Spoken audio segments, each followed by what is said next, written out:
My dear students, I am going to explain you about atomicity of a molecule.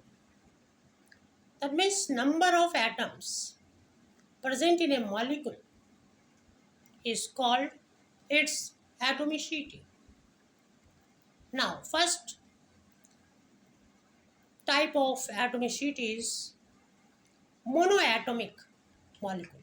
Monoatomic means the molecule which have only one atom.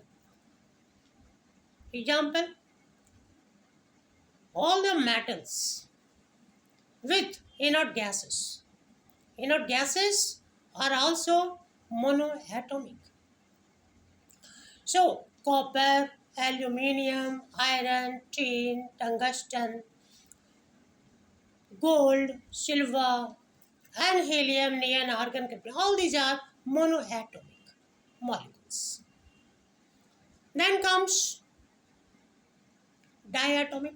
That means those molecules which have two atoms of the same element or different elements, it doesn't matter.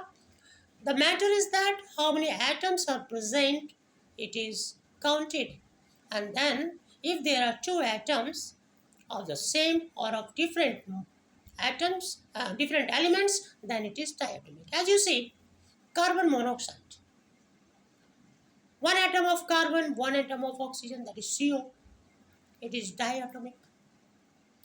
Then all the known metals, that means hydrogen, chlorine, bromine, nitrogen, oxygen, iodine, all these are non-metals and all these are diatomic.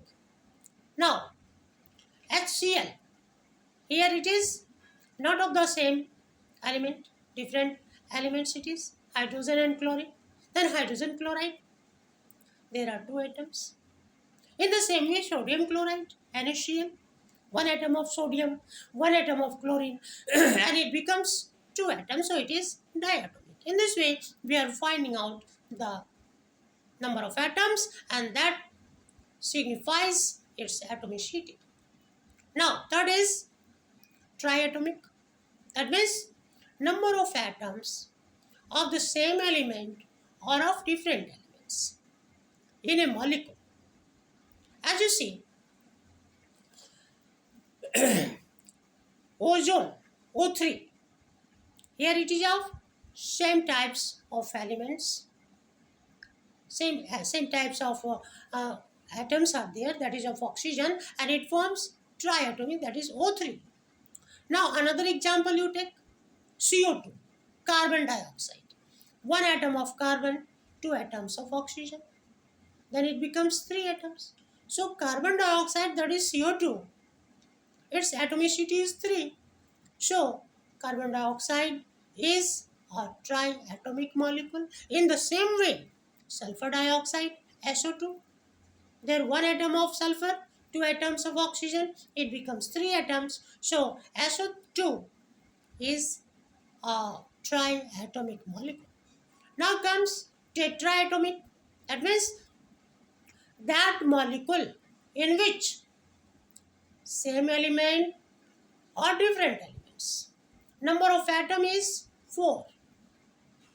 One example you see, phosphorus. Phosphorus is a molecule which have 4 atoms. So P4. P4 is a molecule whose atomicity is 4. Now another you can take NH3, ammonia. 1 atom of nitrogen. 3 atoms of hydrogen. So it becomes 4 atoms. And so ammonia has 4 atoms and it becomes tetraatomic molecule. In the same way, more than 4 atoms, if any molecule has more than 4 atoms, if any molecule has, it is called polyatomic. The first example in that we can take sulfur. Sulfur molecule, it has 8 atoms, S8. Now another also we can take more than 4, it should have, as you see, methane, CH4. Carbon 1 atom, hydrogen 4 atoms. So it becomes 5. So CH4 is a polyatomic molecule. That means methane's atomicity is 5. In the same way, another example you can take H2SO4, sulfuric acid. Hydrogen is 2 atom, sulfur is 1 atom, and oxygen is 4 atom. So hydrogen 2 plus sulfur 1, 3 happened, and oxygen is 4. So 3 plus 4 is 7. So sulfuric acid, that is H2SO4, has 7 atoms. So its atomicity is 7. So it is polyatomic molecule. In this way we are calculating the number of atoms, and it gives us the atomicity of that molecule. Thank you. If you like, please share and subscribe.